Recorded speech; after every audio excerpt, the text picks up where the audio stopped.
नमस्कार। शब्दकोश में आपका स्वागत है और एक नए मुद्दे के साथ में उपस्थित हूँ मोहनलाल मोदी। आज हम बात करेंगे कांग्रेस विधायक लक्ष्मण सिंह द्वारा दिए गए बयान को लेकर, जिसमें उन्होंने दावा किया है कि आगामी विधानसभा में कांग्रेस के कुल मिलाकर 54 प्रत्याशी जीतने की स्थिति में दिखाई दे रहे हैं। यदि वर्तमान विधायक और पूर्व मंत्रियों में से इन लोगों को टिकट दिए जाते हैं तो 17 पूर्व मंत्री और 37 विधायक ही चुनाव जीत पाएंगे।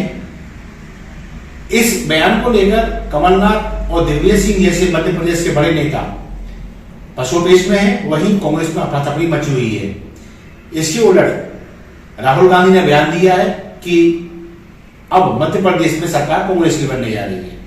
जब उनसे कहा गया कि कोई संदेह, तो उन्होंने दावा किया कि आप चाहे तो लिख के दे दें।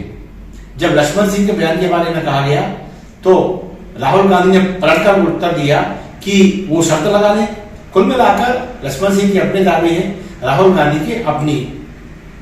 अब स्थिति ये बनती है कि लक्ष्मण सिंह ने दावा क्यों किया और क्या उनके दावे पे विश्वास करना चाहिए, ये जानने के लिए हमें उस कालखंड में जाना होगा जब मध्य प्रदेश के मुख्यमंत्री दिग्विजय सिंह हुआ करते थे। हमने देखा है उस वक्त भाजपा की एकता यात्रा जारी थी, उसे लीड कर रहे थे मुरली मनोहर जोशी। उस यात्रा को लेकर तत्कालीन मुख्यमंत्री दिग्विजय सिंह ने बयान दिया था कि ये यात्रा राजनीतिक लाभ के लिए और राजनीति से प्रेरित होकर निकाली जा रही है। राजनीतिक लाभ भाजपा लेना चाहती है। इस विषय को लेकर जब लक्ष्मण सिंह जी से बात की गई तो लक्ष्मण सिंह जी ने यह कहा था कि राजनीति के बारे में सबसे पहले हमें ये समझना पड़ेगा कि राजनीति होती क्या है। तो लक्ष्मण सिंह जी ने बहुत स्पष्ट कहा था, राजा जो करे वो राजनीति, राजा से जो हो जाए वो राजनीति, राजा जो कहे वो राजनीति और परिस्थितियां राजा से जो करा ले वो भी राजनीति। इस हिसाब से देखा जाए तो दिग्विजय सिंह ने जो कहा कि राजनीति हो रही है और राजनीति से प्रेरित है, राजनीतिक लाभ लिए जाएंगे, तो गलत नहीं है।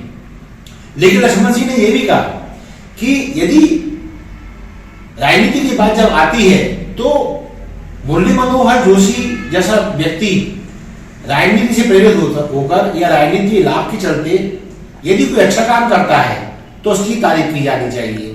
जैसे तिरंगा यात्रा, एकता यात्रा, उस एकता यात्रा के तहत उन्हें कश्मीर के लाल चौक पर तिरंगा फहराना था।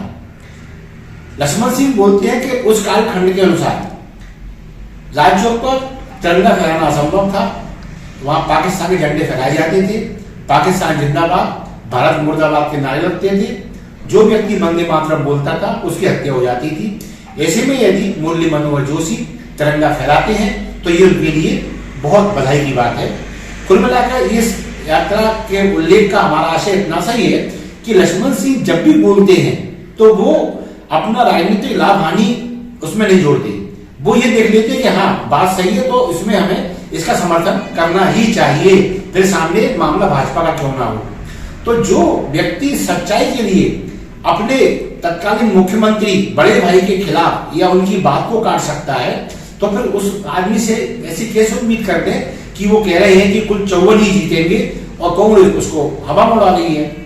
तो बात सिर्फ इतनी सी है कि लक्ष्मण सिंह के बारे में ये बहुत क्लियर है कि वो अपनी डिक्शनरी में दो शब्द रखते हैं, यस या फिर नो। किसी भी काम को लेकर उनके पास जाइए, रावगढ़ के गुना के लोग, राजगढ़ के लोग जानते हैं कि लक्ष्मण सिंह यदि काम करने वाले हैं या कर सकते हैं तो उनके पास एक जवाब होता है, बैठो अभी करते हैं। यदि नहीं हो रहा है तो फिर स्पष्ट सॉरी नहीं कर पाऊंगा, लेकिन वे झूठा आश्वासन नहीं देते। यानी लक्ष्मण सिंह की आदत में झूठ बोलना है ही नहीं। अब यदि ऐसे में लक्ष्मण सिंह कह रहे हैं कि अंतरिम सर्वे हुआ है, कांग्रेस ने कराया है, तो फिर शक करने की गुंजाइश खत्म हो जाती है।